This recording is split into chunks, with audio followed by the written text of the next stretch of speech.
of the model and its implications. Ms. Moya. Yeah, I'm still thinking through what I'm hearing. I was looking for a place in the contract where we were taught, where we spoke to level equal to or better than.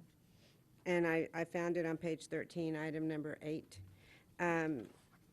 And so, and I haven't read all the text around it, so I don't believe I'm taking this out of context, but I wonder if there needs to be language addressing a baseline year, for lack of a better term, to then upon the annual review that would be done, that standards or targets would be set based on the baseline year. But I don't know, I'm not sure if that is responsive to Ms. Barksdale, where you're trying to go. Because I see what you're saying, I understand what you're saying, but I feel like we need to have a baseline year in order to set measurable targets. If academic experts are telling us that that's what's necessary, but I think it's absolutely critical that we get, just like the superintendent just pointed out, not staying corrected on my remarks. Thank you for that, Dr. Kastarfin. But if we are, academics to me leads this partnership. That's why we're doing it. And just like we have with the superintendent and the strategic plan, which many in this audience, hold up as our Bible, and how we operate, we need to build in those same sorts of measures with an academic partner. If a baseline year is needed to get things in place and gain traction, that, I find that acceptable. But we're going to have to build in some measures that are very similar to our strategic plan for progress that'll need to be made in this contract. So I'm not sure why we wouldn't want to do that. I think it is a non-negotiable for me. So if we're saying we're bringing in a partner to do better than we're doing, let's measure it. Let's set attainable goals and measure them, so we can go back to the community and say, if this measure passes, these are the acceptable measures that the district will support for this partner, and we are either meeting them or we're not. So, Ms. Barksdale, just to address, make sure, at least for me, I'm actually comfortable with the contract as written, and here's the reason why. Section 5, number 8, which, sorry, y'all don't have this, but on page 13, does talk about we may terminate if it's not equal or better. But on page 8, under AISD agrees to, we're going to monitor the performance as a board. Hold on, where are you? I was Contract. on the contract. 5? That was section 5, page item 8 on page 13, A8. Okay, is that what you're talking about now? I just moved. Oh, you So moved. that's what the idea of better or equal. But on page 8, under AISD agrees to, we're going to monitor the performance of IDEA on a number of components, A through G, and the board can evaluate those on item 6 and can look at those. And then we have in our provision under section 5A2 that we can terminate with or without cause for any reason at December 31st of any school year. And so if we feel like it's, that we don't have the meet or exceed, because there could be extenuating circumstances. It could be that their special ed population is higher. It could be that there's, who knows what the variables are going to be. But the board, I think, as it comes forward in the district, can apply judgment going forward and say, does it meet the standards that we believe are appropriate? And if it doesn't, then the board has the right to make the decision to terminate the agreement. And we've got criteria which to evaluate it.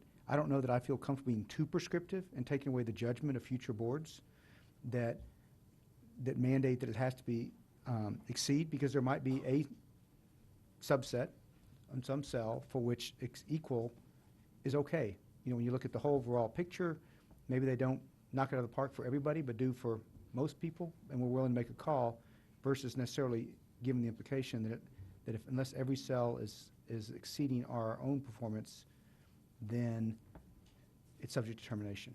I think it's going to require some judgment on the part of the board and the administration to evaluate this every year, and I think the contract gives us that discretion, at least from my perspective. So I don't necessarily think that we have to have that provision. I think I understand where you're going, and I expect this to be outperforming. That's why I think we're looking at it. But I think the contract gives us the flexibility to look at that. I could appreciate that if I may respond. Sure. I think that, I hear what you're saying, and I do respect that, but I think just like this board took up the cause of, laying out a very specific strategic plan for our own superintendent and to measure our own performance, I'm not sure why we would shy away from doing that for an outside partner. It's good enough for us, but I don't know why it's not good enough for somebody else, especially if There's nothing about we're, this I that mean, says- we're contracting. So we have very specific measures. We have very specific prescriptive measures in our strategic plan. Those are good enough for this board and the superintendent. I'm not sure why they wouldn't be good enough for an outside partner.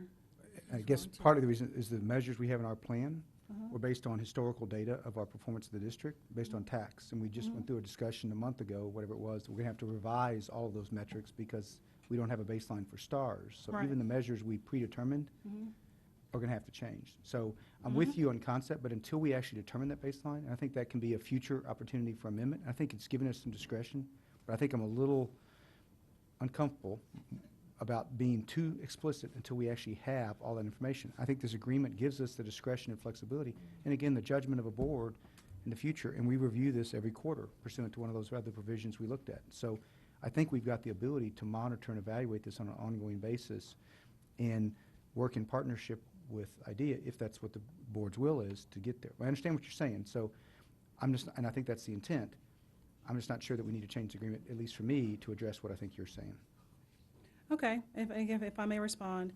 I agree with you and completely understand that our strategic plan measures are set out against historic AISD performance. We'll still have those same students under the circumstances of being in AISD.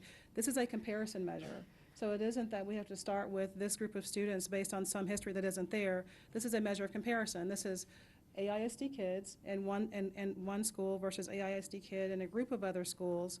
So I'm not sure how not having historic performance data would affect our need to set measurable performance goals in this contract.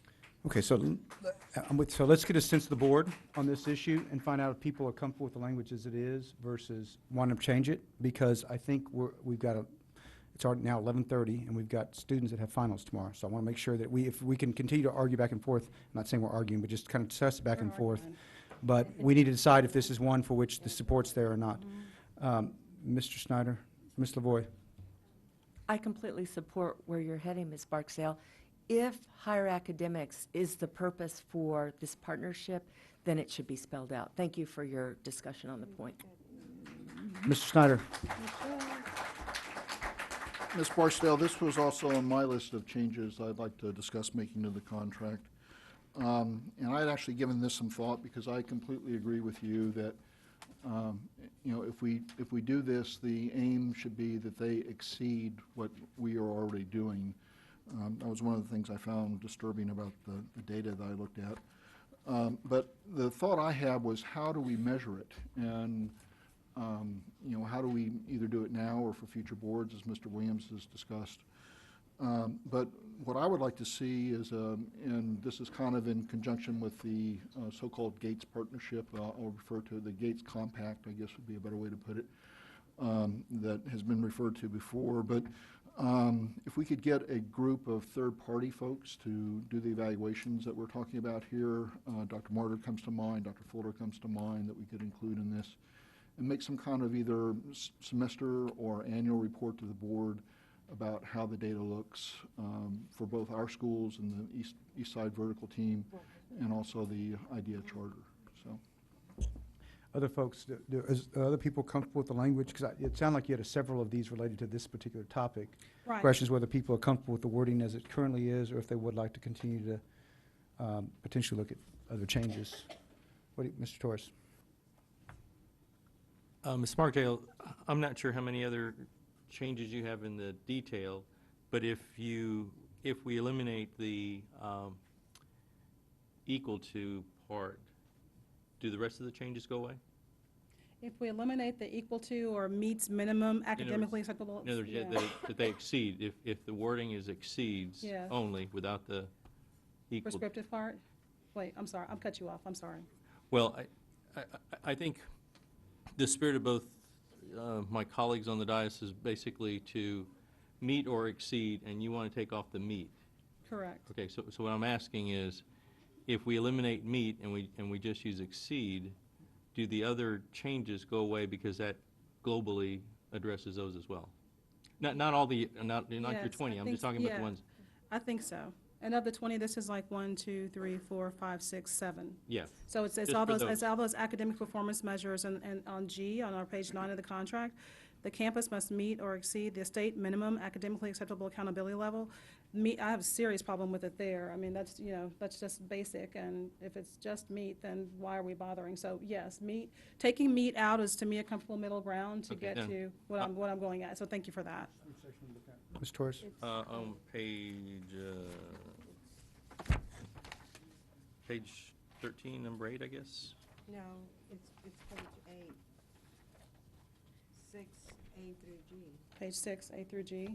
And then it's repeated again on page 13, you're right. So where's the meet part, if the meet the minimum?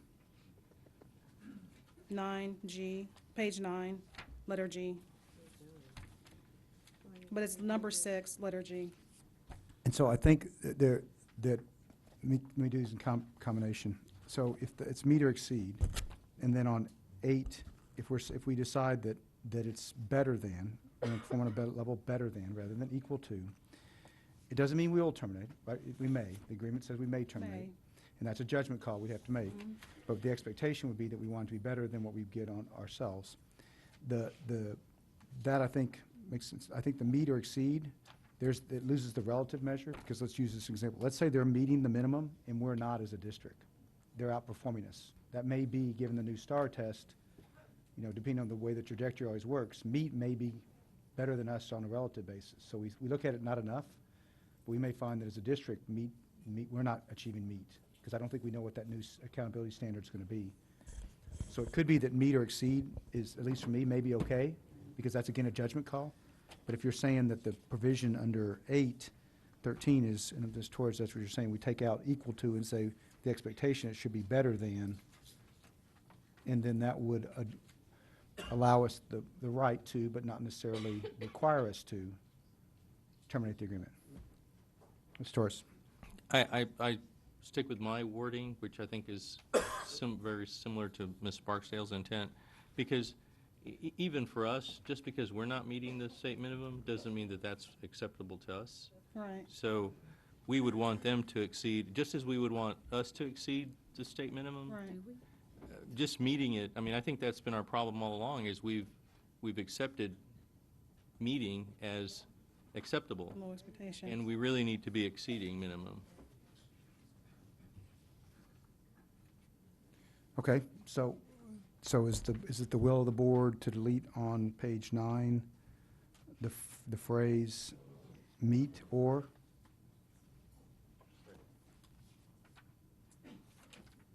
Yes. And then on page 13, equal to or? So equal to or meet or, and I think if the board directs that these changes be considered, Dr. Christopherson's got to go back to make sure that they're acceptable to Idea. the idea folks. And I would add a caveat to that, in my questions, and I won't belabor this point, I did go through the contract and find wherever that phrase was mentioned, I would like for the caveat to that friendly amendment be that if we didn't capture it in this conversation, that it has changed moving forward, wherever I don't want to go through all of my list of changes, but that is the intent of the board, to exceed, do better than. Okay. Okay. Let's see.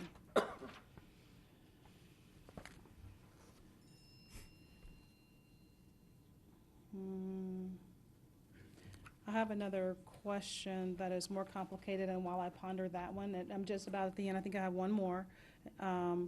Maybe we can go back and address, and Mr. President, maybe we can go back and address the notion that the district as the contractor the district's policies and procedures will supersede that of the contractee in this agreement, if it is not enumerated here, so we can go back and just, if that's okay Sure. with the chair, while I figure out my last question. I need to go through a lot of papers. Okay, and Mel is not advising that. Dr. Christopherson, so what is your perspective on that particular issue from a relationship and contractual standpoint? We didn't address it. On that piece, My recommendation, as is general counsel's, because there are so many other details on how the program is supposed to work that might indeed be, in conflict with board policy.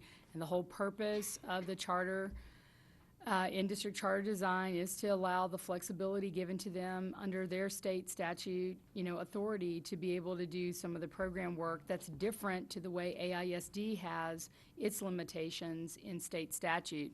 So right now, like I said, we can make all those things exceeds, and, we'll put 110% behind it. We'll do the grievance piece, the sibling priority, and if you said you have one more, happy to hear that one too. But on governance, I think it's going to make it hard to do the design. And so that's one that I would recommend tonight, that you do not try to put in at this time. But happy to bring it back and try to figure out a way to get us there in something that allows them to have the freedom they have as a charter, in-district charter, public school design in Texas. Okay, If I may respond. Ms. Barksdale. Thank you for that recommendation. It is my fervent thought and belief that the idea folks have taken a look at this contract, and it spells out the things that are necessary to implement their model with fidelity, which is Ms. Bradley often points out, when we do things like this, we don't. If that is the case, I'm not, and I'm certain, they've had their attorneys look at this and feel like that this contract spells out everything that needs to happen for IDEA to happen. I think it's the district, it's us who hasn't taken a look at it to see how it lines up with our policies and make sure that we are in full compliance with everything that we have to do. But once we sign on this and agree to this, we've now ceded that to IDEA policies and procedures. Again, so I am thinking that our contractee has taken a look at this in a way that protects them. I'm not sure that we've taken a look at this in a way that protects the district. So, no, but let me put a caveat, let me add, to Mark, Mr. Williams made a point earlier. It is not my intention to slam any member of this administration at all. I'm not saying that. I'm just saying that for board work, for the time that we've had at the dais to look at it in a way from the board's perspective, that's it. So I'm not intending to say in any way that someone hasn't done due diligence, just that I'm not sure how, if, the risk here feels like it's all ours. So I think the IDEA would have to walk away and say, well, we got to trust the AISD to let us do things our way. I think the intent of this administration, and if this policy passes, and this board, would be to make this compact successful. So put the onus on IDEA to have a little trust in us, that we're going to allow them, if this measure passes, to implement their program with fidelity, while at the same time protecting the district in this contract. That would be my desire. Ms. Moya. Thank you. I understand what you're saying, Ms. Barksdale, and I can appreciate protecting the district's interests as well as all the children who attend school in this district.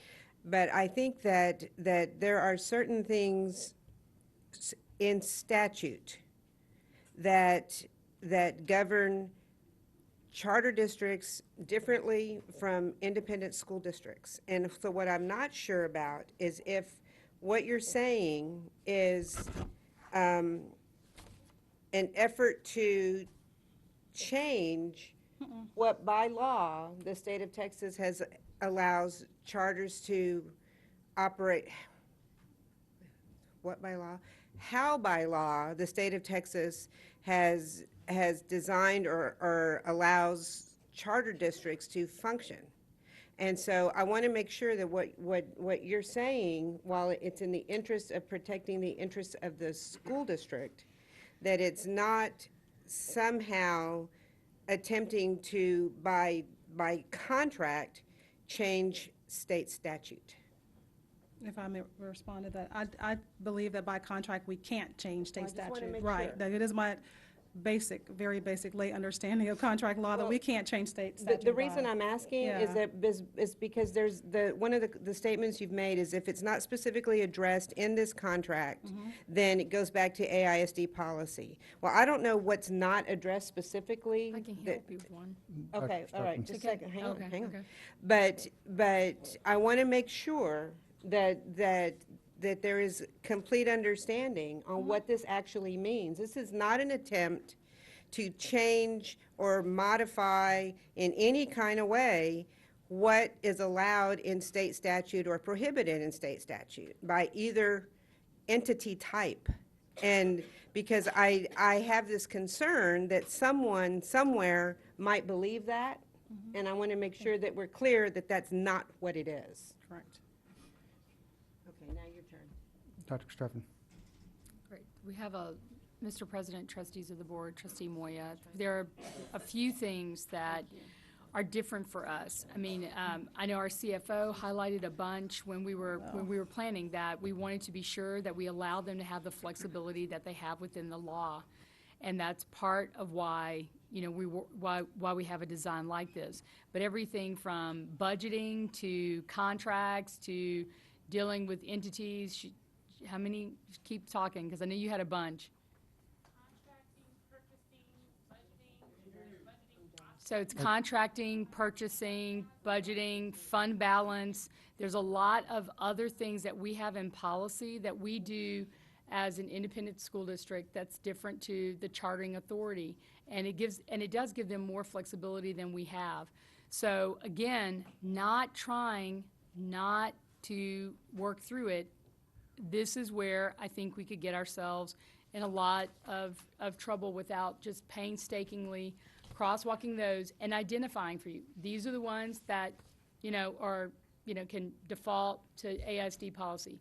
These are the others that would get us in hot water if two things came into conflict. And so, again, that might just be something that's a deal breaker for you for tonight, but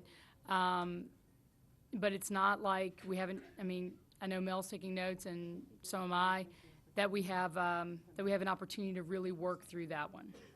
And I think there, Mr. Waxler, this would be fair to say, you've looked at other agreements around the state and tried to craft the agreement such that the district is protected.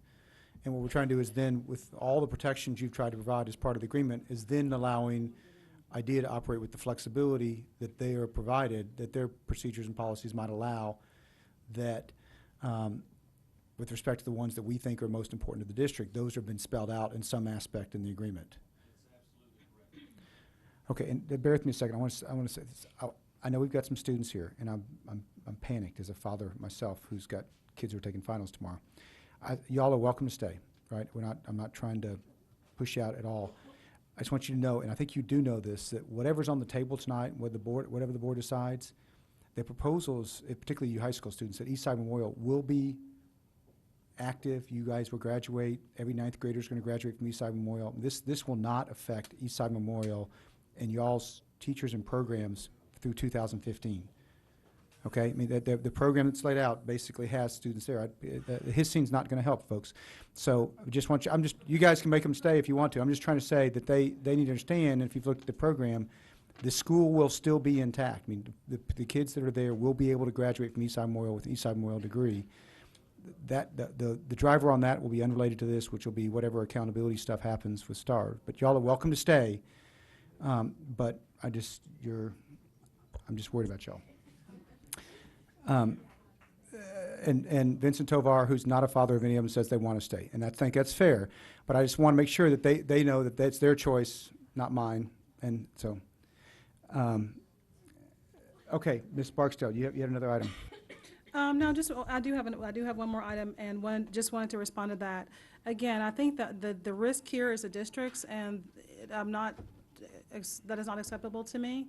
If we want to work with our partners, and if there's going to be trust in this agreement, trust us so that we will come back with a crosswalk, with that thorough crosswalk, and amend the contract later to address everything that needs to be addressed with regard to how charters operates, how the district operates.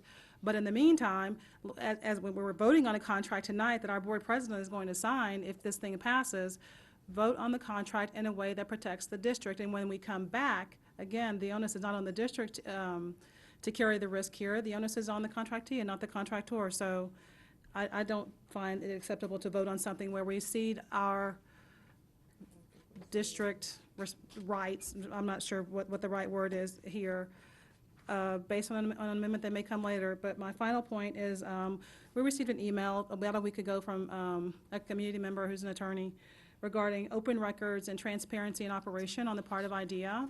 And he and our general counsel went back and forth and had a very fruitful conversation in terms of what transparency means with open meetings and board meetings.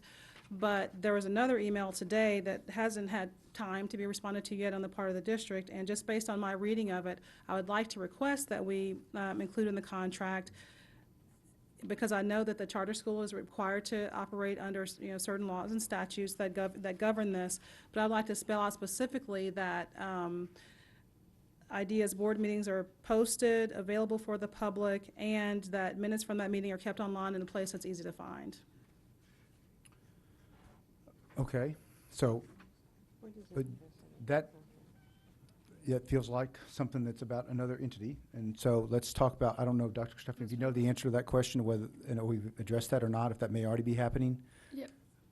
Mr. President, trustee of the board, I know Mr. Waxler looked into all of this. Do you want to speak on behalf of your investigation into all of that? And again, I'll try to cut to the chase while you're walking. They are a public school system, and they do that now. Again, and you can express whatever the legal landing was in the contract. No, they're required to do it now. I think you And they can do even it look now. in the comments from Mr. Alshire, who I very much like and respect, who said that we had done the job in the contract. He had gone to look, but the contract's very clear that this is what our expectation is. So, Okay. and I think we're explicit in the contract on that. Okay, so you feel like the language now is explicit enough to say, post where the meetings are, people can attend them, Yes, ma'am. minutes, okay. I think that's what the law requires.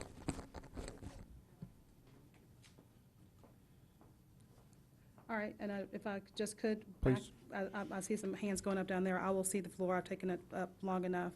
After this, would you take a board temperature on the idea of executing the contract in a way that I feel that I would advocate protects the district, and then coming back with an amendment on behalf of IDEA to suss out what it is that they think may be problematic for them in our policies and procedures? Have not yet. Let me just confirm, okay, so does everybody understand that request about? Just summarize. It's basically, I think, changing section, section 3A, governance, page 10 and 11, so that the default, there's a second sentence that says, other than is provided in this agreement, ideas should not be subject to any AISD policy or procedure. And I think, if I understand Ms. Barksdale correct, she would like that to basically be reversed, that other than is provided in this agreement, AISD ideas shall be subject. So basically, this rule would specify whether they're allowed not to be subject to the district policies, that they would be subject to district policies except as called out. I think the challenge is, I don't think that it was written, Mr. Waxman, from that perspective, so I don't think it called out all of the ones that they should be complying with. Ms. Moya and then Mr. Guzman. Would it be appropriate to include, or as stipulated by state laws or statute? Does that, I understand what Ms. Barksdale's concern is here, but I still feel really strongly that nothing written here should suggest or imply to a reader that any of this could possibly supersede statute and by any way, shape, or form. And I don't know, I'm really concerned about that, because I feel like sometimes it's real easy to take words and turn them into what someone would like for them to be. And so I feel like it's important that we make it real, real clear. And I don't know if it's appropriate to do that. What do you think? Mr. Guzman? I'm sorry, Ms. Barksdale, I'm sorry. Okay. I think that Ms. Moya made a suggestion that I would like to sort of turn around, which is approve, leave the language as it is, but, direct the administration to come back with an amendment that spells out exactly the details on that language. And I would say yes, and except switch the language where the district as a contractor, where we revert to our rules and procedures, and provide direction to the superintendent or to the administration to come back with an amendment to the contract that spells out, that elicits what it is we need, what idea would like to include that they don't want to be compliant with or line up with. So it's the same thing that you sort of suggested, but it's in the reverse. Suggest the language that I would suggest the language that I would like to amend, or advocate for the language I would like to amend, and then with the direction to the administration to follow up with an amendment to the contract for things where IDEA feels like it do not line up with our policies, for them to be able to implement their plan with fidelity in AISD.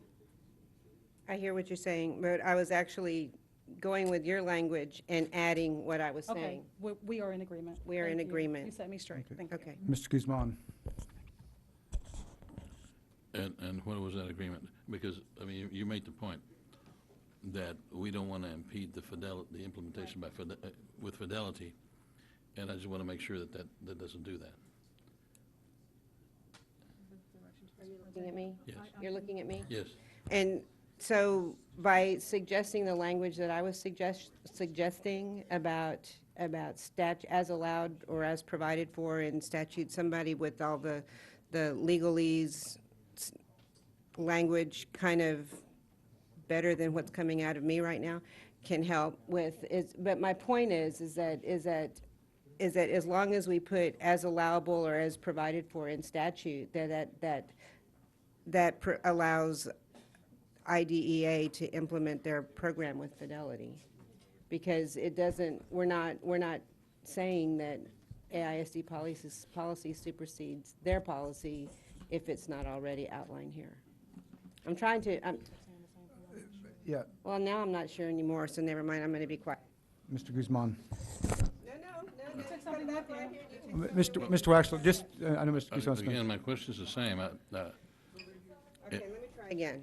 All right. also, let's just, because I think, I'm actually worried about time, but I think the issue that we're trying to deal with is, Mr. Waxler, let's be fair, this agreement was actually written the entire agreement was written in a different way. We specified all the things we wanted them to comply with, the boundaries we were giving them. Correct. And then we said, okay, absent those boundaries, you can operate within your own procedures. That's correct. To flip that would then say the agreement needs to be reversed in whole and put all the things that they would want to do and say, other than what's specified, it needs to be us. That's correct. And that's basically an entire reversal of the way the agreement's written. And just talking to Ms. Torres, the example is they may have a travel policy that's different than our travels policy. So if it's not specified, then arguably then they are dealing with a travel policy that they now have to comply with ours, which they haven't seen. And I think you've tried to cover all the things that you feel like have risk, exposure, concern, issues of district interest based on other examples of charter. And so by this provision, we're not necessarily giving away the farm because we've laid out what we believe in the contract are all things that we think we need to be That is concerned about. correct. So, for example, you have state law that applies equally to the school district and to IDEA. There's no question about that. You then have state statute that allows the state charter to do some stuff that a school district may not be able to do. So it's in the conflict there. And it's not just in the local policies, it's also in the regulations, the procedures on how to. So it's a very big focus. And again, your questions, I think I answered, Mr. Williams, and I'll leave this to the board. Okay, so really, Board, it's really your discretion. Mr. Guzman, you actually had the floor a minute ago about whether we're comfortable with the language as it's currently written or whether we think we would want to see something different. Mr. Guzman. Well, again, if I can be assured that it does not impede the implementation with fidelity, then I could be comfortable, but if it does impede it, I'm not. Because, I mean, one of the things we want to make sure is that they can implement it with fidelity. That's one of the reasons that we're selecting a charter. So, Dr. Stauffer, would it be your position that the reason this is worded the way it is and the way the protection is given is to allow the IDEA to implement their model with fidelity, given all the parameters that we've established about who's eligible, attrition, all those things, would you recommend that I got 11:58 on the TV camera. All right. So would it be your position that the wording is currently constructed is what you feel comfortable with and you would recommend the board keep? do. Okay, board, we need to get a sense of where y'all are, but I'm gonna, it's 11:58, so I'm gonna ask for an extension of the meeting. So, Move to extend. I would suggest an hour. What do you, we got, so, Mr. Hour? extend. Is there a second? Second? Discussion for the extension. All in favor of that extension, please raise your right hand. Opposed? Would you vote, Ms. Schneider? I didn't see it, I'm sorry. Okay, thank you. Okay, so, Much to my regret, I did. Mr. Guzman. Guzman. Mr. Torres. So, Dr. Starfin has recommended that we keep this language as it's currently constructed. Sort of a sense of the board, the folks who would be comfortable with it, I'm comfortable. opposed to it, sort of sense? Okay. Okay, so I think we got it, since it's sort of the, so I think what I'm hearing from Ms. Barksdale's comments, at least sort of the will of the board, is that we would like to see a change regarding, for lack of a better term, IDEA 32 and AISD 14 to address the grievance process. The, something that addresses the priority admittance for siblings. And then on page 9 to delete the meet or, and on page 13 delete the equal to or, and any others anywhere in the agreement, and that those three would be affected in the agreement, knowing that what the agreement we've got drafted tonight would not be, reflect all those, but you'd have to get that before we finally executed. So that's direction from the board. Mr. Guzman, is the board comfortable with that direction to the superintendent and Mr. Guzman? We have an agreement, obviously, that we're looking to propose, but would, with those three areas of suggested change, would you be comfortable with those? Clarify the governance part, clarify the governance part. I don't think there was any change related to the governance Well, it section. wasn't- Okay. It was just related to the grievance section, the priority admittance for siblings, and the delete the meet or equal to, or phrase I'm okay with a performance. sibling, I'm okay with delete or equal to. And then the grievance issue, which was the first one we talked Yeah, about. that was the first one we dealt with, yeah, okay. And so I think the board's comfortable with those three, and I know we got some wording we have to do, and we have to check with the IDEA folks to figure out if they're comfortable with that, and then we'd have to execute the agreement in short order to do that. Okay, so appreciate that, Ms. Barksdale, thank you for your input. Let's go to other board members that haven't had a chance to speak yet and see what they think about this. Mr. Snyder and Ms. If I can, I only have a few. Ms. Barstow, I want to first thank you for your comments and the obvious thought that you put into this process. You actually asked a number of the questions that I had written down, and I do appreciate your overview of it. I have a couple of questions I'm just trying to seek clarity on, and a question regarding the contract as well. And Mr. Waxler, I think this will probably ultimately end up in your court, at least the first one will, with regard to how we've already addressed the issue of posted meetings and those kinds of issues, but it's not clear to me how a PIA, as an example, would be handled. I believe that, at least under my understanding of the law, that they would have to comply with it just as we would. But it appears that for someone that's in Austin that has a request for data or information or whatever to IDEA, that they're going to have to contact IDEA to get that made and work within those confines. Is that correct? Well, so, Mr. Schneider, yes, and not necessarily. So it's about the documents and who has the documents. I mean, the law is about documents. So if IDEA has the documents, my guess is you could file the open records request with IDEA and they'd have to operate under existing law.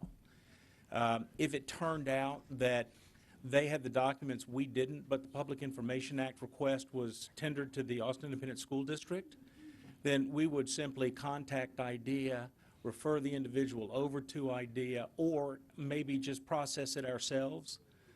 But the idea is to make certain that the public gets the information that the law entitles them to. Okay, and who is going to be paying for those requests? I mean, if someone sends in a request on Allen, Eastside, whatever, who is going to foot the bill So- for developing the response to those requests?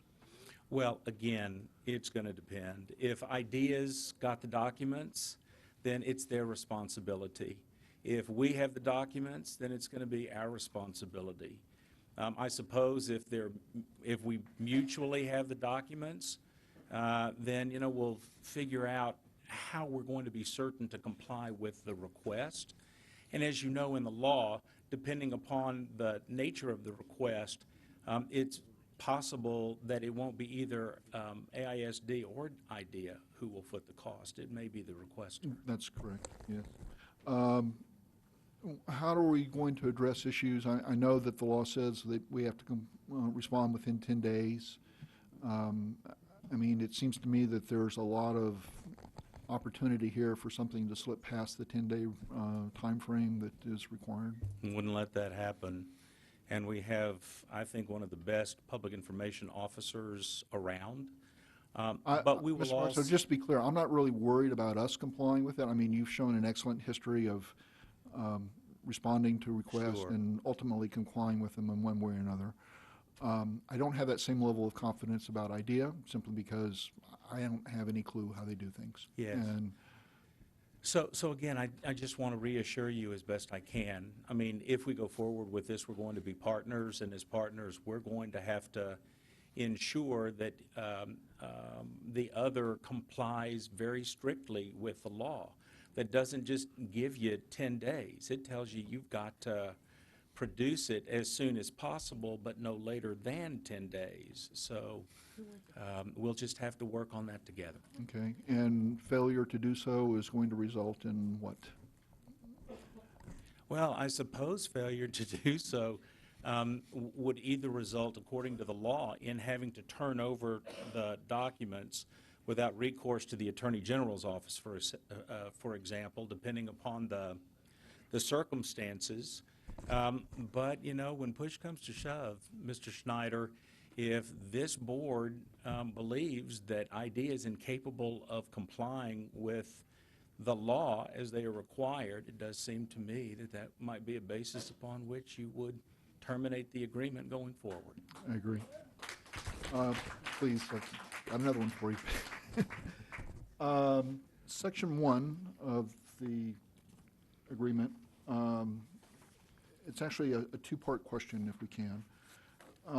First of all, the initial draft of the contract had minimums at which IDEA had to meet in order to move forward with the agreement.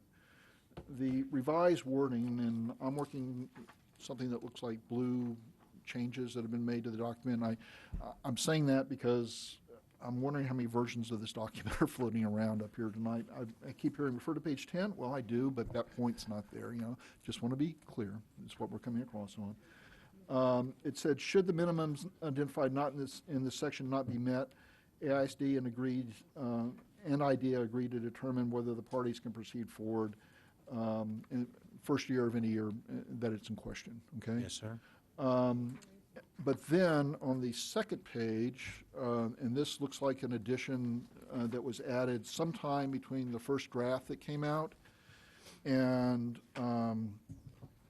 the draft that we're looking at tonight, we go on to talk about a further refinement of eligible students to be students that, well, if we don't get everything we need from Eastside Memorial, we'll then do a lottery within the Eastside Vertical Team. And if that doesn't work, we'll do a lottery within the district as a whole. And I thought I had heard, and I either thought I heard earlier or I haven't seen anything specifically other than language in the non-compete clause, which I'm not entirely comfortable with, that would prohibit them from just bringing in anybody. They could bring in somebody from Del Valley, they could bring in somebody from wherever. I don't see that specifically spelled out here in any way. If I understand the question correctly, it's pretty clear that you have to live within the jurisdiction of the Austin Independent School District in order to go to AISD schools. So, so you couldn't go outside the district to bring people in. They would have to live in the district, but you're right in terms of the different tiered approach. to who would have first call on a spot in the IDEA school. Okay. Well, my 2 points are, if the intent is to actually make them provide an improved service, why do we not set the bar so low that they can just bring in students from anywhere in the district to apply? I mean, I thought that the intent of this contract was to improve services for students in the East Side Memorial vertical team. Sure. And by dramatically lowering minimums and expanding the area from which they may draw students, I've already heard reports of them recruiting Hart students as an example. Why are we allowing them to do that? I might say, Mr. Schneider, your question's really not a legal one, and so I'm going to defer. So let me make this a legal question. Okay. What if we remove the changes to the document, specifically the ones in blue? I'm on the first page, what I believe to be the first page of the document, and the changes, at least in my draft I'm looking at, are in blue. Mr. Schneider, the you'll next- do me a favor? Yes, sir. Look up at the top of the draft. What does it say? The draft says 12-12-11 draft agreement with track changes from 12-5 through 12-12. Okay, so And that's this from the is- material Sure. that was provided Sure. in the. So the board asked for these contracts to be delivered to you. That is one of the contracts that you specifically requested. That's why it's in your notebook. And it simply takes the document that you got on December 5th and provides the track changes that occurred between the 5th and the 12th. So, so if you have a specific recommendation or amendment, then I'm thinking that this would proceed pretty much like Ms. Barksdale. Okay, then my request would Did. be that we remove the language, should the minimums identified in this section not be met, AISD and IDEA agree to determine whether the parties can proceed under this agreement and to advise the AISD Board of Trustees on or before June 1st of any school year in question. He wants to remove the language, the second full sentence in this paragraph in section 1A1, under program generally, that the second sentence that begins, should the minimums identified, he would like to delete that sentence. So with your permission, Mr. Schneider and board members, this really is up to the Board of Trustees, and I'm going to return to my seat so I can take a note on this, depending upon what you do. So other people want to weigh in? I mean, I think the idea was to provide flexibility so that they could have a startup in year one if they didn't get to the full numbers. Mr. Guzman. I think the general counsel said that was not a legal matter. Is the superintendent not in place? Oh, there she is. Yes, yes, sorry. Superintendent, are you comfortable with the language as it's currently written? Yes, I am. Okay, so, board members, I mean, are there others that would like to take that language out? And I'll see if, or Ms. Barksdale, you'd like to take that language out? Ms. Lavoy, Ms. Schneider, are there anybody else that would like to take that language out? Ms. Torres? And this is for Mr. Snyder, I guess, since it's your change. So let's assume they don't meet the minimum. Where in the contract does it address that condition? I believe it is addressed in the contract above, where it says that they're going to have a minimum of 336 students in K1 and 2, and 112 students in the 6th grade. If they do not meet that, there is no contract. But where does it say that? It says the minimum number. Right. But it doesn't say, if they don't meet that, no contract. I don't see that part. I believe that was the interpretation that was given to us previously when this question was asked. I understand. I'm So we referring would- to the black and white. I would be glad to add the language that you're specifying, Mr. Torres. Okay, so, Ms. Barksdale? The reason I'm okay with taking that language out is because I don't think that IDEA, if the board approves this measure, will have any problem meeting its minimum number of students. I think the choice left for the neighborhood is either go to this school, which is your home school, which AISD is vouching for, or leave your neighborhood. So I believe for most families, that choice is, try to figure out how to get across town or get somewhere else, or, make things work for my family at another school, or go to the school that's close to me. So I am okay with taking that language out. I don't think they'll have problems meeting their minimums. Okay, other comments about this particular recommendation? Actually, I'm going to say, at least for me, that's not the way I interpret that, because if you're looking at elementary school, I don't think it's having to leave their part of town. I mean, the idea, if the number of Allen kids, they all can go, but this is really, to get to these numbers would mean you're pulling kids out of other schools who are currently exist, that currently have enrollment. And you're not saying you have to leave your home school. They're saying, do you, beyond the Allen attendance zone, are you choosing to leave your home school to go to Martin? And you have that right by this contract, but you're not having to leave your home school. You have access to this school. I misunderstood the numbers then. My understanding is for Allen opt-outs, I'm going to say that right. My understanding is you're enrolled in IDEA charter if you're in the Allen attendance zone automatically, and you have to opt out. If there's a K through 1 and 6th grade at Allen, these numbers can be met with the natural feeders to those grades. Am I wrong? But you're saying, President Williams, that other students from other schools will have to opt into this charter to meet those minimum numbers? I believe so. I think there's not enough kids currently in the Allen first grade, kindergarten classes to meet 112. Because it's so much more than existing design. I think that the class size at Allen currently is something less than 100 per grade level, isn't it? Okay, 70-ish. okay. I So- stand corrected. Thank you. Okay, so I hear, are there any others that would like to have this item pulled out? Okay, so I think at this point, the will of the board is to keep it in.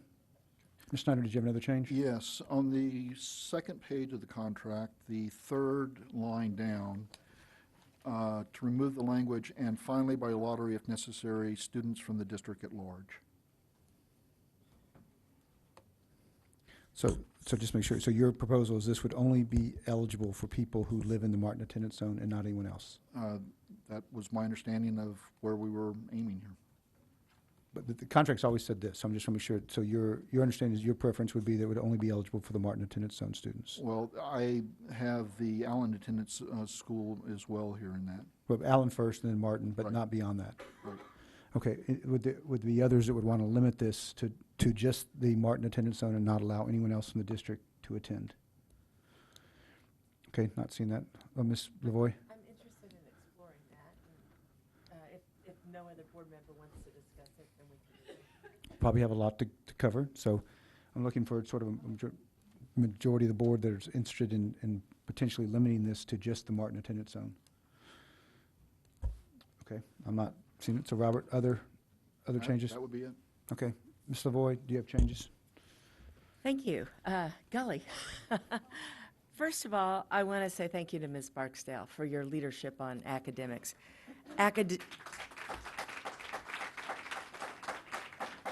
Academics are job one in this whole discussion, and I really want to say thank you to you. And I'd like to just punch pause and mark the spot for a minute and make sure that everybody on in our audience here and at home knows how important this discussion is. Some people have said that board members must be anti-charter if they care to study the documents in this level of detail. And to those people, I would say, I disagree. Every single person on the board has voted to explore charter schools. I'm interested in looking at charter schools. Under the right circumstances, I can support charter schools. So I'm punching pause to say to everyone, this is what must occur. And it doesn't indicate support for charter schools or dislike of charter schools. It represents good governance, and that's what I think you're seeing here tonight. I have a number of suggestions that I'll try to move through quickly. First of all, I'd like to see this entire dialogue put up on the website, the AISD website.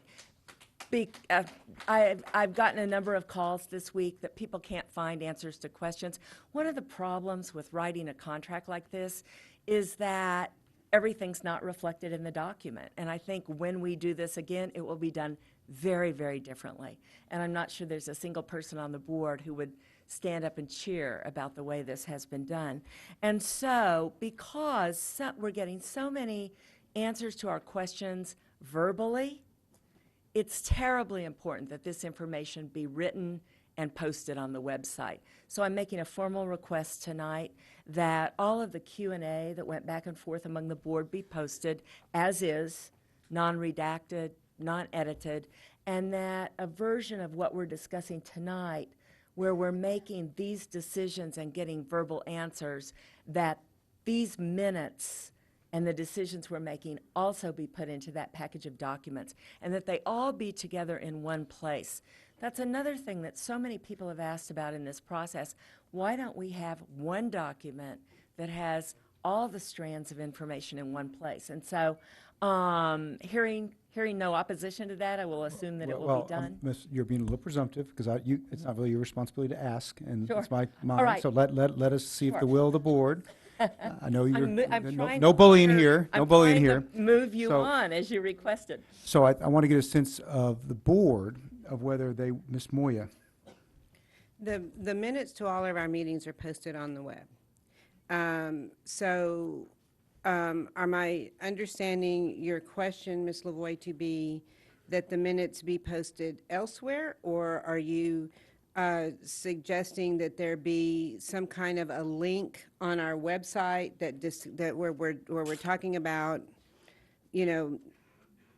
new opportunities in AISD or whatever it is, that there be a link to the minutes? Yeah, And- in Congress, they use the term colloquy. When there's a really difficult issue that has relied on information in different places, like the Q&As that we got back and forth as board members, and verbal discussion, that all of that information is put together. They use the term colloquy. I don't think it's used so much anymore.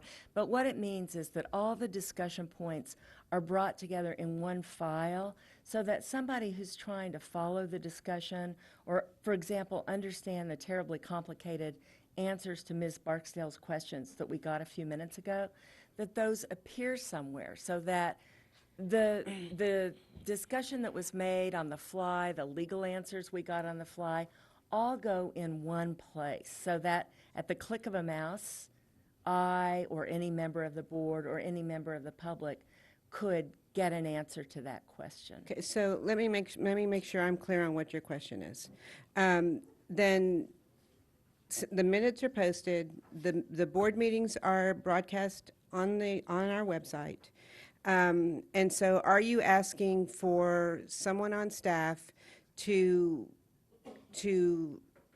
go through the electronic version of the meeting and transcribe the entire meeting into a Word document and have it posted somewhere? Let's make it simpler. I'm Let's- trying to Yeah, understand what you're let- saying. Let's make it simpler. As a start, let's take all the Q&A to the multitudinous questions we've asked over the last several weeks and make a space on our website, so that if any of us want to go back and check an answer that Mel gave verbally, or check an answer that Mel gave on one of the versions. So I'm not asking for any fresh work here. I'm asking that the information that has been recorded as we've made decisions here be put in one place on the website.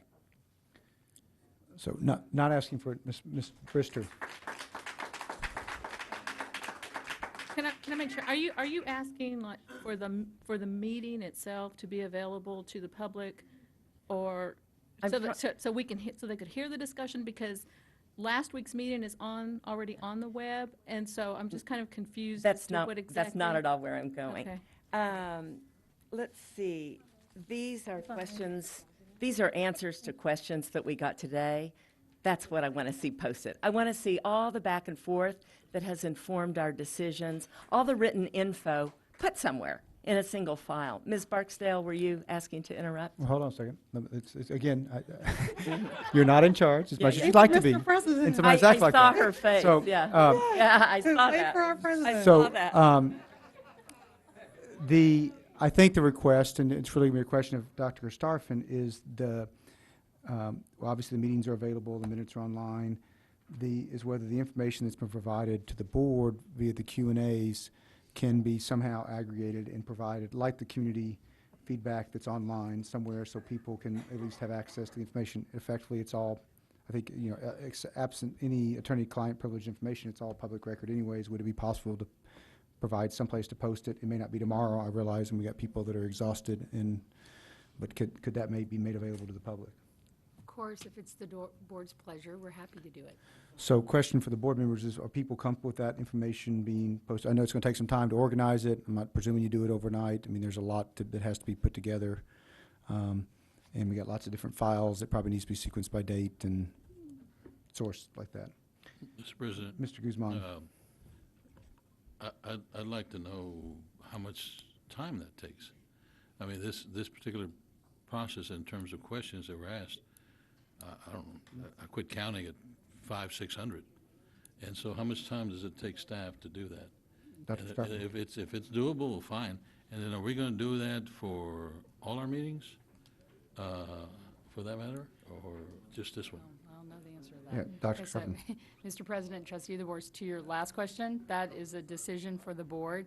I don't know the answer to how you might want to change the way you collect your meeting data. But as far as, putting all these things together, I mean, we are happy to do it and try to put it in some way where, at least for this discussion, any of the final questions, I mean, all the other questions and information that we've had from before, we've posted as we've gone along. These, of course, came in a flurry, some even today, even within hours of the meeting. So we have all of it collected.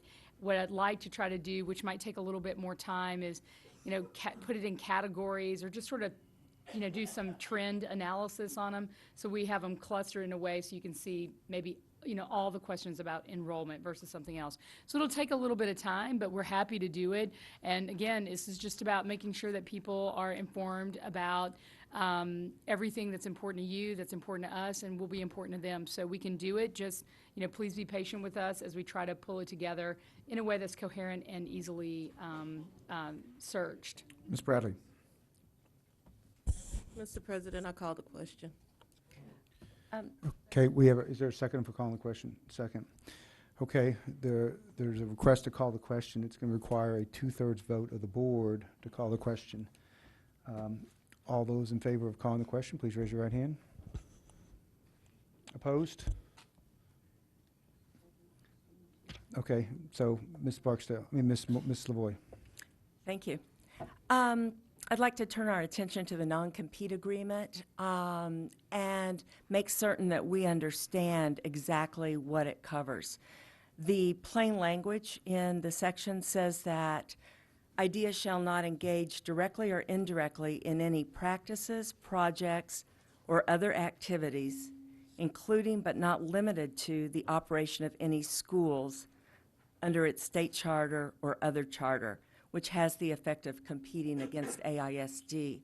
To me, that says that no IDEA schools will come into this jurisdiction during the life of the contract, and that any activities that might be construed as competing, which might be solicitation or recruiting of current AISD students to attend an IDEA school, or solicitation of teachers would be barred under this provision. And so I just want to make sure from you, Mr. Waxler, that understanding of the plain language is correct. Mr. Guzman. I just want to be clear, because I think one of the concerns is, what about our teachers? Will they be eligible to apply for the IDEA schools? Yeah, I mean, I would encourage that. So if they're not going to be able to, how do we handle that? So let me, with your permission, Mr. Guzman, let me answer Trustee Lavoie's question first. Ma'am, I don't think that it would apply to the solicitation that you talked about, to the extent to which IDEA is providing information, as other of our special programs do, to make certain that parents know about whatever options or choices they may have. So I just wanted to make that distinction.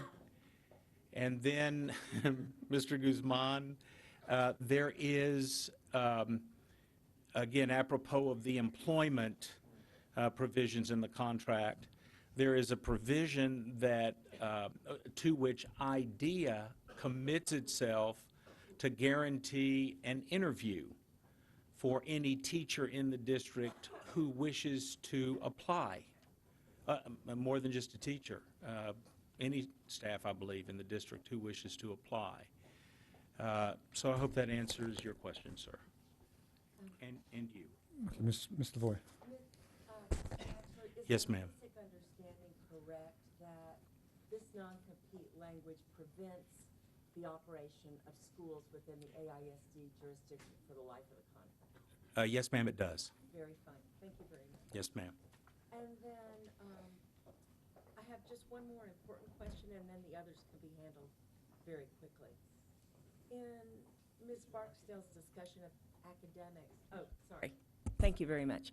In Ms. Barksdale's discussion of academics, I just have one follow-up question. It was a little confusing to me about how the transition to STAR is going to be handled. And if there's a baseline for other elementary schools, can you help us understand that, Dr. Karstafen? I was understanding the discussion to be that things would be handled differently for IDEA than for other elementary schools, and I would recommend against that. So I want to make certain that IDEA and all of our AISD elementary schools are handling the transition the same way. Mr. President, Trustee Lavoy, yes, we'd all be handling the transition to STAR the same way. So, we don't have guidance from the state yet. We don't know where the cut scores are. Every district in the state is in the same box, as we talked about extensively with our policy. Just, you're allaying my concern if there's no distinction between the way IDEA and our other elementary schools will be handling that.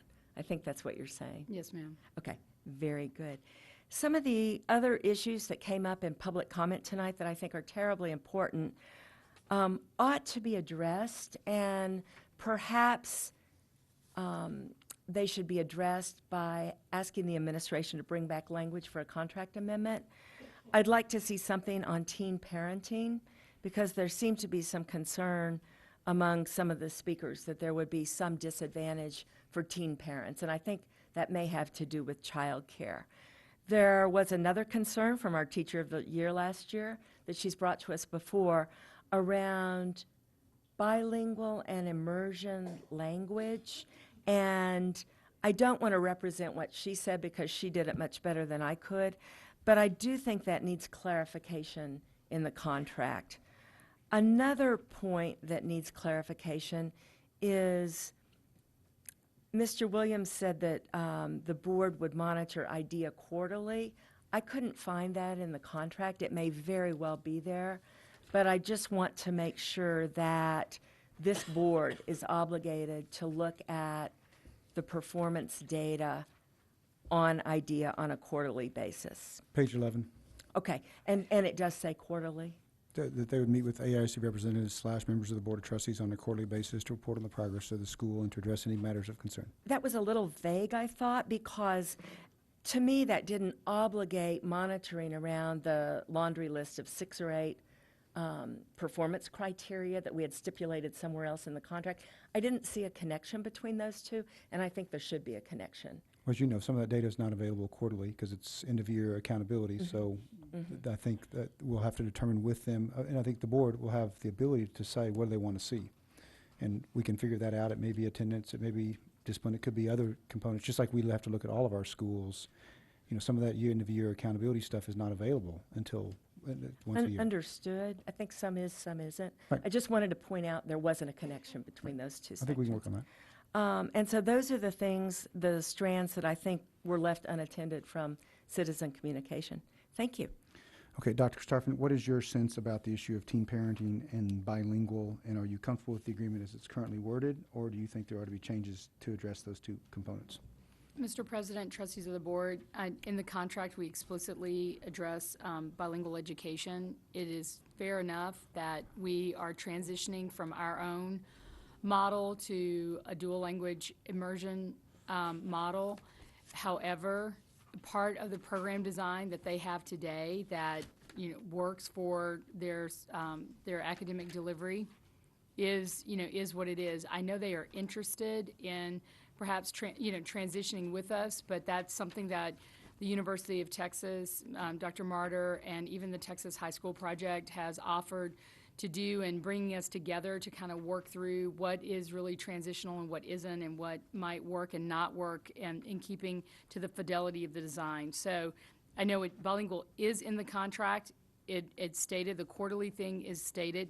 The teen parent part, what I thought I heard was more about the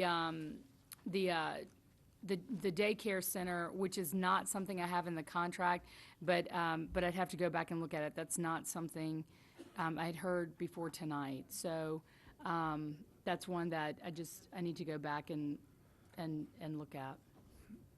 So, could Ms. Moya? Dr. Karstoffen, a quick question. Because of the way the rollout would be, and so that program for the next 3 years would remain intact. Yeah, absolutely. At the Eastside Memorial Campus. So to me, what that's telling me is that between now and that 3 years, that we have time to develop and implement a replacement program. That would, I mean, it's currently, I believe, and correct me if I'm wrong, I don't really know, I honestly, I don't know how it's funded, but for the sake of argument, if the school district's funding it, then we could continue to fund it, because we've already got the money invested and it's budgeted. So, in theory, in my simple way of looking at things, there shouldn't be a problem with that program continuing to operate after the rollout moves forward. I think your point's very valid, which is to give time, Dr. Starfin time to figure out what the long-term implications of that are going to be. Sure. Ms. Barksdale? I have a few more questions, but I will cede the time we have remaining to other board members if someone would like to ask other questions. Well, I'm sure there's several board members haven't had a chance to speak Right. yet, that I think we need to give them that opportunity. Okay, other people that would like to weigh in at this point that have not had a chance to speak. Okay, Ms. Moore, you anything? Okay, so actually, I'm going to weigh in for just a second. This has been unbelievably difficult, I know, for many in the community, and thank you all for being here so late for 2 weeks in a row. And appreciate your input, and I think we actually have a better agreement and at least have had a chance to think through this. And I know that I haven't spoken to everybody, but spoken to many, and I very much appreciate the opportunity and time you've given me to think through this. And I think a lot of this is about sort of the questions of what we're trying to do, why we're trying to do it, who gets to go, how it's going to work. And there's lots of pieces in that. And I think philosophically, at least for me, I'm a supporter of choice. I just think people by nature do better if they choose. We heard students today that talked about they chose Eastside Memorial. I mean, I think in general, people do better when they choose where they get to go to school versus feeling like they're assigned to go someplace for which there's not choice. I think the level of commitment is higher. We offer choice programs across the district. Earlier we talked about Lhasa, Keeling, Fillmore, Ann Richards, Peace, other things. We give transfer options of diversity choice and transfer policies that we have, majority to minority. We typically try to offer choice because I think it's been a value we as a district have held for years. And I would say the reality is a lot of that choice actually has some effect of skimming already because people have to exercise the choice, and particularly if that choice doesn't come with transfers.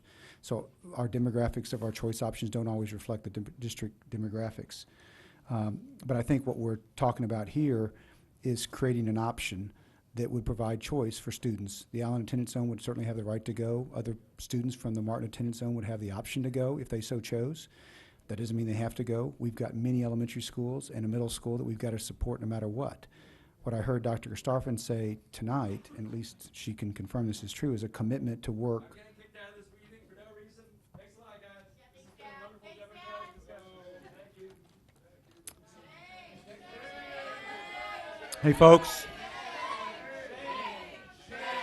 Folks, we, guys. I'm not sure, guys, folks, we heard you, right, we heard it the first time, so please give us a chance to speak. Um, we- Give us a little bit of time.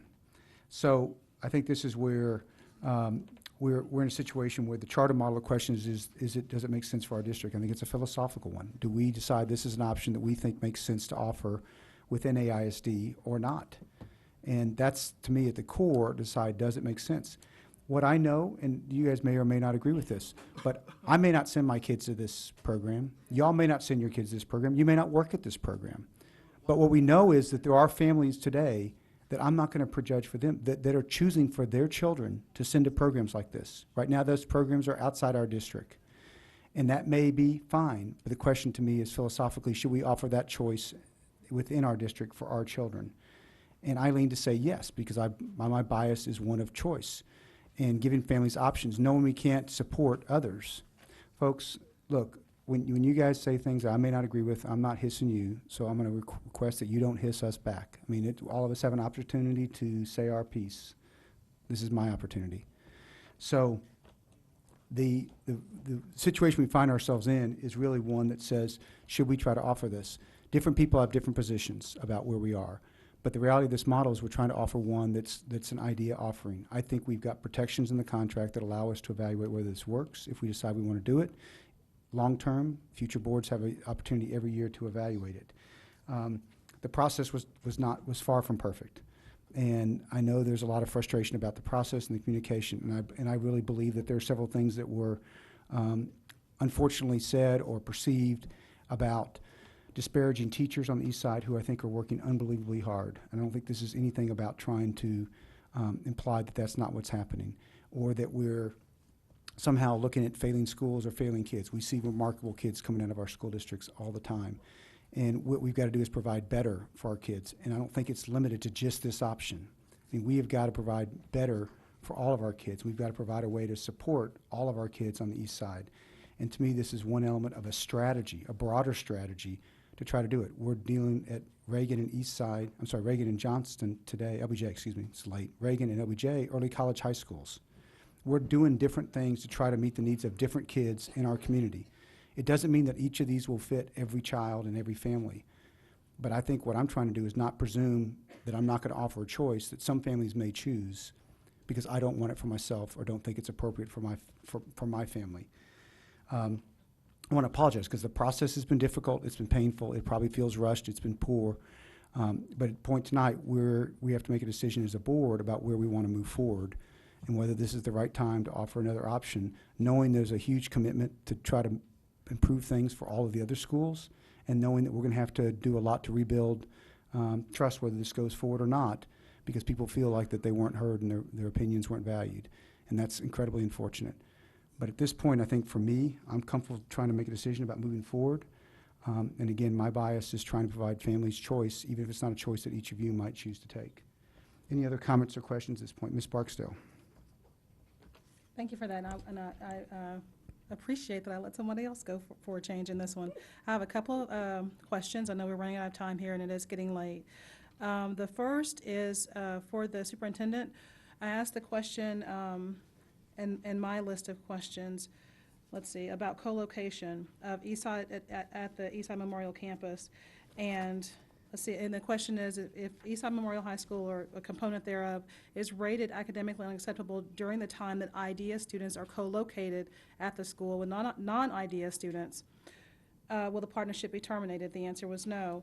And then that led me to knowing that I have a misunderstanding on does IDEA have a separate PEIMS number? Is it IDEA at Allen? And then as the kids matriculate up through high school, is it IDEA at Eastside Memorial? Do they have a separate PEIMS number? And when do they actually own the school? And when do our accountability measures per this contract, kick in for IDEA in terms of them owning the accountability? Dr. Stephen, do you? Mr. President, trustee of the board, trustee Barksdale. So there were a couple of questions in a row, but the first one about our do they take on the academically, if it's academically unacceptable of the existing Eastside Memorial?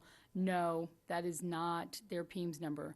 So remember, when we launch, especially next year, it's all within Allen Elementary School.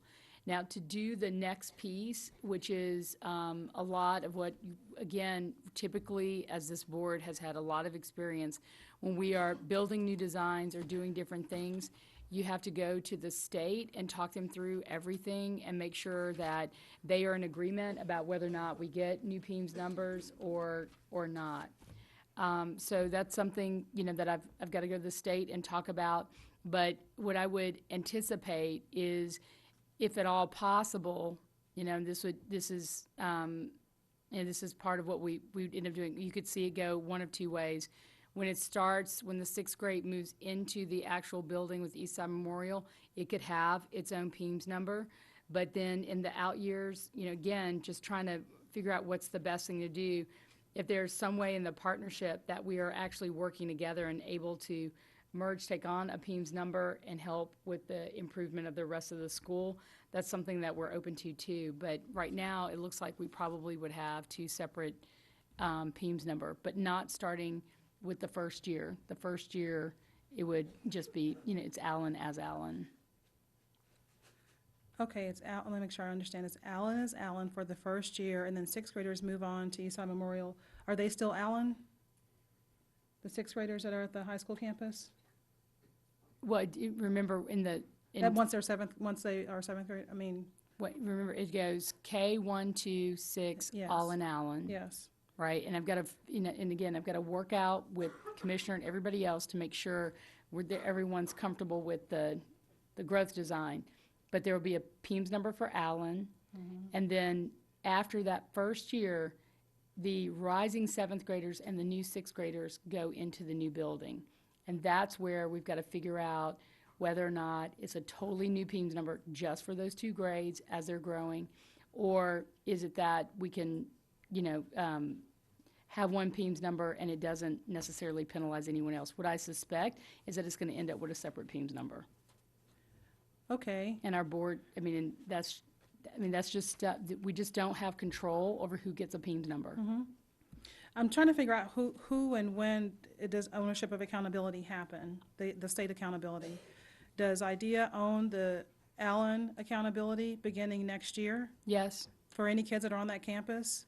yes. But the kids that are on the Eastside Memorial campus that are not Eastside Memorial High School students belong to who? The kids who are currently on the Eastside Memorial campus as Eastside Memorial High School at the Johnston campus belong to the existing campus and will over the next 3 years. That's what we expect to Right. see. I mean, the kids, the sixth and seventh graders, once they're on the campus. The sixth and seventh graders, once they're on the campus, that's where I have to work it out with the commissioner. What I expect is they're probably going to give that school, the upcoming 6 through 12 school, its own PEMS number. Okay, That's probably what will end up happening. okay. But I just, again, it's like until we decide whether we're approving something or not, it's hard to go with a design and say this is what's going to happen. But as soon as I know which direction we're going in, those are some of the details I can easily get worked out. Okay, so we will need to then come back and decide affirmatively. Let's say the TEA declines to provide a separate PEMS number for those sixth and seventh graders. We will have to come back and affirmatively decide who owns that accountability. Or they will tell us who owns it. It'll be either be Allen or. It's going to be AISD. No matter how we Okay. slice it, it's AISD. So even though So- the kids will be being educated by IDEA, we would own the We accountability. own all the accountability. Always. I'm saying. Always. I'm saying in terms of this contract, that we have contract measures listed out regarding student performance and achievement, and I think for the purposes of this contract, there's some ownership of accountability on IDEA, isn't there? No, Mr. President, Trustee Boards, Trustee Barksdale, it's our school. Right. It's our accountability. I understand So, that. yeah, so the PEMS number is our number. The accountability outcomes are ours. Okay, I get that. Okay. This is a rhetorical question, I suppose. Okay. And I don't mean rhetorical as in I don't expect an answer. I mean, it's about rhetoric. This is or a semantical question, I should Okay. say. When we have accountability measures listed out in the contract, those accountability measures will be, that as they're listed out in the contract, not semantically, just how they're listed out in the contract. We're gonna, measure IDEA on these various student performance measures. When do they own those for the purposes of this contract? For K-1 to 6, it would be the 12-13 school year,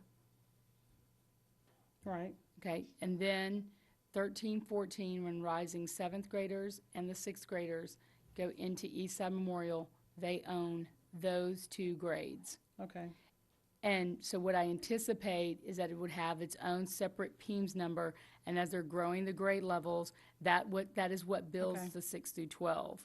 And that the existing PEMS number that we have in the school today is with the kids that are in Eastside Memorial today as that program okay. goes the other direction. That is more clear. But that's something that still needs to be worked out. So again, we'll have to come back and affirmatively assign the accountability measures to particular cohorts of kids per the contract, or that's assumed? I don't, can you just ask that question just again, and then add a little bit more to it so I understand what you're asking? Let me think about if I want to even, I think I may be clear. Okay. Okay. And my, I think maybe last question or suggestion is, the elephant in the room or truth in the room is that there is this perception of skimming and scuttling among charter school populations because they are schools of choice. And we've seen, data from various researchers, I'll say that. Some we've sought out on our own and some that have been sent to us. That sort of bears that out, right? Sort of. And I won't say whether it's good, bad, or indifferent, but I think that we all are aware of that notion. Can the district do anything, and I did ask this question, I actually now have got some suggestions for how we can protect the district against this claim of skimming or scuttling, even with the opt-out model of having the IDEA in district charter. And the first would be to agree now not on who it is, but on the idea of an agreed-upon third-party researcher to review IDEA's results in district, and do they track as they would compared to a regular attendance zone AISD school, but to do the sort of serious review of IDEA results that would allow us to defend ourselves against the practice of skimming or scuttling. That is one suggestion. The next is an anonymous exit survey. If a child or a family is enrolled in IDEA and chooses to leave, we can collect information that is agreed upon between IDEA and AISD, that not identifying to the student, but we guarantee that for every family that chooses that IDEA is no longer for them, we found out specifically why the family chose to leave IDEA. I think that would be helpful for us, and I think it would be helpful for IDEA in building the case that this is a true in-district model, and sometimes the school just doesn't work out for whatever reason. Parents leave, they go away, just doesn't work out, but I think it'd be something that could be helpful toward addressing that argument, or addressing that perception. So those two suggestions: an agreed-upon third-party researcher to review IDEA results compared to AISD students, so we're not doing it on the fly in the pressure cooker like this one, and an anonymous exit survey for all families that choose to leave IDEA once enrolled. Those are, I would make those friendly amendments. Yeah, so what do you think about those, Dr. Christopher, as far as whether they're contractual or just sort of commitments on your part because we have surveys today, we do client surveys, would it be worth it to say, given this nature of this issue, to be able to do some survey to be able to evaluate parents and families that choose to leave, and whether it's a third-party eval, some way to be able to look at kind of this data analysis, because we may get robust enough in our shop that we don't want to go spend money because the budgets could be so tight, but we may want to say we do, to look at kind of where it's shaken out. And it may be that there is some element of skimming, or it's not, and it may be okay, or it's not, but at least sort of shake out where we think it's going to be, and evaluate that. Ms. If I Barksdale. may add, I think given the opt-out model, I am not a statistician, I think it's a scuttling that would be most seriously addressing it in our current setup. And I don't see who loses by having that information readily available and made public. Yeah, and to some degree, just make sure it's an opt-out for Alan and opt-in for everybody else. Correct. Thank you. I'll stand corrected. Ms. Moya? Thank you. I believe that our policy on in-district charters specifically states that the in-district charter provider cannot skim. Committee members help me recall, but I believe that in our conversations when we were discussing this particular policy, the committee members the board members who serve on this committee were explicit about skimming and that it's unacceptable, and that. So I want to go on record to say that it's part of policy that there isn't any skimming, and that's important for people to know that. Thank you. Okay, we're getting close. I know that it's 12:53. Mr. Guzman, do you have any last comments you want to make? No, I'd like to call a question. Okay.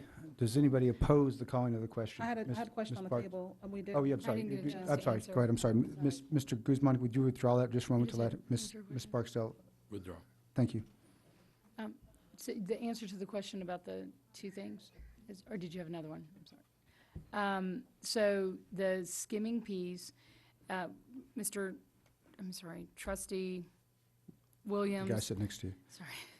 Trustee Williams is right. We do a ton of exit surveys, even with staff, so we can easily work that in. We do have a very strong performance evaluation office, but having a third-party researcher, which is, what we do all the time, and we do partner with people. In this case, like I said, UTeach has agreed to be our partner, as has the Texas High School Project and others who can just, help us, even with, if it requires additional resources, but to find, the right people to do this third-party assessment. And I wrote down the types of questions to review. We do program evaluation every year. As a matter of fact, for the first year in the history of the district last year, our CFO and Chief Performance Officer evaluated. We're running out of time. We got 3 minutes. Yeah, 5 minutes to vote based on the, So Traversion, yes, we can do it, and, we'll put that in our work. okay. I think there's a commitment to do it, so I don't know that if it's a contractual requirement, because we may choose to do it for the first couple of years, may not choose to do it in the future, but is it comfortable enough to get the commitment from the superintendent publicly in front of a few folks to do that? I would like to make a friendly amendment to make it contractual that we have an exit survey outlining reasons why students may leave IDEA. I think it protects the district. I think it protects IDEA against that claim of skimming, and again, especially scuttling, because we have an opt-out model. If it is not board will that it be included in the contract, I would absolutely like for it to be, like to follow up on the commitment of the superintendent to include an exit survey for families. I mean, I know that we do a lot of surveying now, a lot of different programs, but an exit survey for families who choose to leave IDEA that is made public. So I'd like to offer it as a friendly amendment and see if there's any opposition. If there is, would like to go ahead with the superintendent's commitment. Folks, what do y'all think? Dr. Stefan, would you prefer to be part of the contract, or does it? Whatever the board desires. So board members, Mr. Guzman. I'd prefer to let the superintendent work on that matter. I trust her. Do others want it to be, who feels like it has to be part of the contract versus let's trust the superintendent to do it? Contract? Contract. Anybody else feel like it has to be part of the contract? Okay, I think right now we trust you to do it based on your verbal commitment. Okay, Mr. Guzman. We got you have a motion, and we had a second, and we've got several elements that we talked about adding about the grievance procedures in IDEA 32 and 14, the priority admittance for siblings, siblings, and to delete the meet or on page 9 and the equal to or on page 13, and anywhere else in the agreement that similar language is found. Were there any other amendments that the board's will to do? Okay, we have a motion and a second. All in favor of that motion, please raise your right hand. Opposed? Passed 6-3. Thank you, board. Thank you, community. Thank you, Dr. Starfin. Thank you, staff. Mr. Waxler.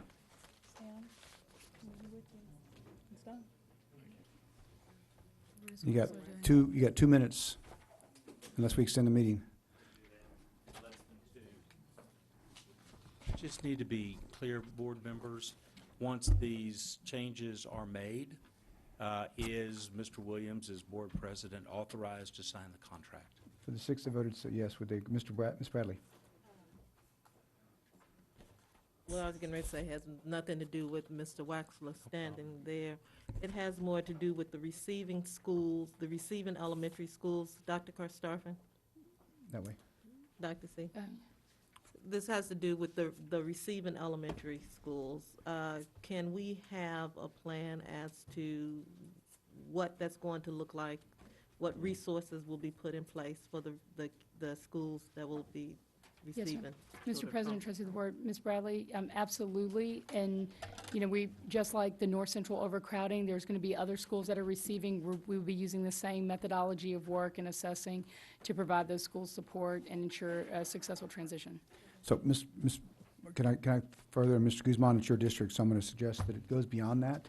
It's to begin a process beginning January pursuant to the commitment that you indicated in the administrative considerations to launch a process that really will hopefully yield an academic recommendation at the end of next year to deal with all of the East Austin schools, particularly the non-IDEA schools, all the kids receiving Okay. schools, the Martin attendance zone.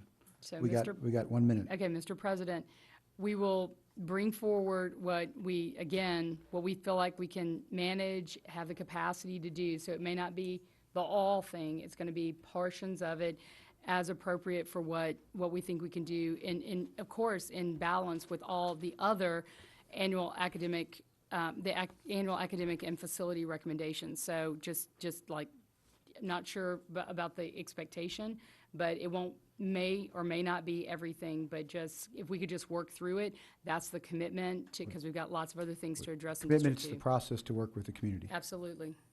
Okay. We've got 10 seconds based on the clock. Mr. Waxler, did you get your question answered? Does anybody have a vote to extend the meeting? Okay, it's 1 o'clock. We are adjourned.